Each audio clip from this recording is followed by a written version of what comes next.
Okay, let's dive in. Community health nurses, they have this incredibly unique role, don't they? Absolutely vital. They really do. They're right there on the ground. Working directly with people where they live, dealing with situations much more complex sometimes than, a standard clinic visit. Absolutely. It Yeah. means finding the right person for these jobs is so important. Or knowing how to prepare if you're going for one. It's a demanding role, massively important. It really is. And the skills needed, well, they go beyond just the clinical stuff. You need that community understanding, cultural awareness. Building trust often outside those formal settings. Exactly. And that's what our source material today helps us unpack. We're looking at an article from Kaplan. It really zeroes in on key interview questions for these roles. It's a great way to see what employers are really looking for. Or, what you need to be ready to show if you're the one applying. Right.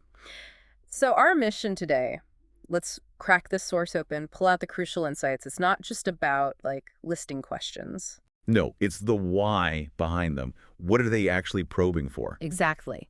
What signals a strong candidate? This deep dive is for you, listening whether you're hiring or prepping for that interview. Think of it as a shortcut. Getting you informed on the critical points. Okay, so the article highlights 6 specific questions. Yeah, and they're not just generic HR questions, are they? They're tailored. Right. Designed to really assess if someone's cut out for the specific challenges and rewards of community health. Looking at qualifications, sure, but also experience, goals, how you handle real-world problems. Let's jump into the first one then. Kaplan starts with, what inspired you to become a community health nurse? The motivation question, always important, What's driving you? Why this path specifically? It can be tough, like we said. but also really rewarding. So what Kaplan suggests here, it's more than just saying, I like helping people. Right. It needs to be more specific. Yeah, articulating a real passion for improving community health, showing you find this work genuinely fulfilling. You want to make a tangible difference, in people's actual lives, where they are. The key insight seems to be, are you driven by the community part? And that focus naturally leads to the second question they highlight. Which is, What experience do you have working with diverse communities? this feels absolutely fundamental, right? Community health means dealing with everyone. All sorts of backgrounds. Yeah, Not like a specialized hospital ward, maybe. definitely not.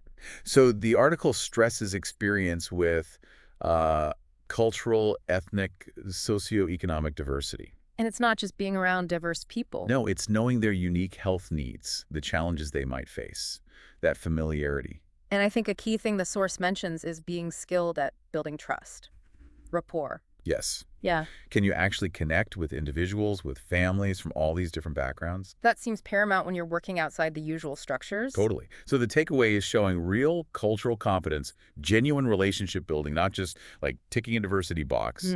Makes sense. Okay, next up, staying current. The question is, how do you stay current with the latest developments in community health nursing? You have to, don't you? Healthcare changes so fast. Especially in community settings, maybe. Public health policies, guidelines, they evolve. They do. So the source lists a few ways to answer this well, the obvious ones. Reading journals, going to conferences, CEs. Right. But also things like online forums, discussions with peers, that peer learning aspect. And importantly, staying informed about new policies or guidelines specific to community health. Yeah, things like vaccination programs, outreach rules, that stuff can shift, and you need to know. So the core insight here is showing you're proactive about learning, going beyond the basics. Definitely. A commitment to growth. Okay, question 4 gets into the nitty-gritty. Can you give an example of a particularly challenging case you have worked on? The show don't tell question. Yeah, this is where they see your problem solving, your resilience, how you actually do patient care when it's tough. Resourcefulness, too. And the article gives a pretty intense example. I saw that. Working with a family, low-income area, the mother pregnant, struggling with addiction. And the father was in prison. Wow. That just lays out the complex social factors right there. Exactly. The challenges highlighted were things like coordinating care for both mother and baby. And just finding the resources they needed, not just medical. Huge task. Huge. And the source points out the solution involved using a multidisciplinary team. Collaboration. And crucially, building trust with that family. That was the key. That trust allowed them to provide support and aim for a better outcome. Right. So the insight, they want to see you navigate complexity, work with others, and really build those relationships, even under pressure. Okay, related to challenges, question 5. How do you handle difficult or resistant patients? A reality everywhere in healthcare, probably. But maybe amplified in community health? Patients might have more barriers, maybe distrust the system. Could be lots of reasons. Complex histories. So the approach Kaplan suggests it builds on what we've discussed. Starts with empathy, respect, Always trying to see their perspective first. using active listening, really digging into why they're resistant, what are the barriers. Is it transport? Misunderstanding? Lack of trust? Then you work with them on those specific things. Finding common ground is mentioned. Essential. And I think this is critical, involving the patient in planning their own care, empowering them. Yes. Not just telling them what to do, but partnering up. So the takeaway is demonstrating patience, great communication, problem solving tied to their life, and respecting their autonomy, even when it's hard. Absolutely. Okay, finally, question 6. This gets practical. How do you prioritize and manage your workload?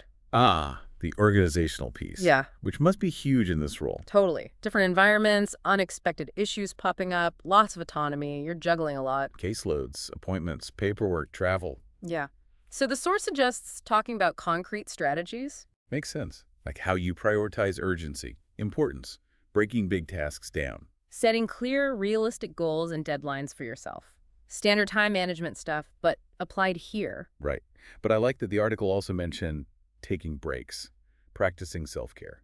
That's so important, isn't it? Acknowledging the emotional toll. Yeah, workload management isn't just about ticking boxes. It's about doing it sustainably, avoiding burnout. So showing efficiency, yes, but also self-awareness, that you can manage yourself in a demanding job. It's really interesting how these 6 questions focused on community health actually pull out skills valuable across nursing. Yeah, that foundational stuff. The Kaplan article even mentions it has questions for like cardiac care or charge nurse roles. It suggests these themes, communication, problem solving, dealing with complexity, are pretty universal in nursing. And it also points to other resources they offer, like an interview coach or career guides. Right, showing that prep involves using support tools too, not just knowing answers off the top of your head. Ultimately, going through these questions really paints a picture, doesn't it? What makes a good community health nurse? It's that blend. Clinical knowledge, absolutely, Yeah. but layered with deep empathy. Cultural humility, being super resourceful. Collaboration skills, and just resilience, Hmm. facing complex situations day in, day out. Exactly. So whether you're the interviewer trying to spot these things or you're the candidate wanting to show you've got them. This deep dive, looking at these key questions, gives you a valuable shortcut, understanding what really matters in this field. It really does. You know, thinking about that challenging case example, the pregnant mother, coordinating all that care, finding resources, and just the constant theme in these questions about diverse populations, resistant patients, building trust. What does that really tell us about the core of this job? What do you mean? Well, does it sort of blur the lines between traditional nursing and, say, social work? Does effective community health nursing demand this truly integrated approach, looking at the whole person, the whole family, within their entire life context?